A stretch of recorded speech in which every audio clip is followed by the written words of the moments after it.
Qur'onda butun koinotni titratgan bir shartnoma bor. Osmon unga imzo chekishni rad etdi. Yer uni rad etdi. Tog'lar uni rad etdi. Lekin siz unga imzo chekdingiz. Insoniyat yaratilishidan avval Alloh o'zining eng buyuk maxluqotlariga maxsus bir topshiriqni taklif qildi. U buni osmonlarga, yerga va haybatli, qadimiy, qilt etmas tog'larga taklif qildi. Alloh bu lahzani Ahzob surasida shunday muhrlagan. Biz bu omonatni osmonlarga, yerga va tog'larga taklif qildik. Ular buni yuklanishdan bosh tortdilar va undan qo'rqdilar. Ular osiy bo'lganlari uchun rad etishmadi. Ular bu imtihondan o'ta olmaslikdan, uning mas'uliyatidan dahshatga tushdi.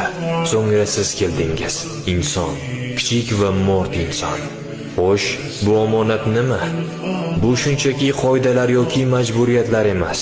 Bu erkin iroda, tanlash qobiliyati, itoatsizlik qilish imkoniyati. Quyosh yonadi, chunki u bunga majbur. Tog' xat rostlab turadi, chunki u bunga majbur.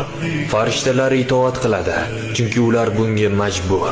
Ular buyruq bilan harakat qilishadi, siz esa qaror bilan. Hayot nega bunchalik og'ir tuyulishining sababi ham shu. Bezovtalik va xavotirning sababi ham shu.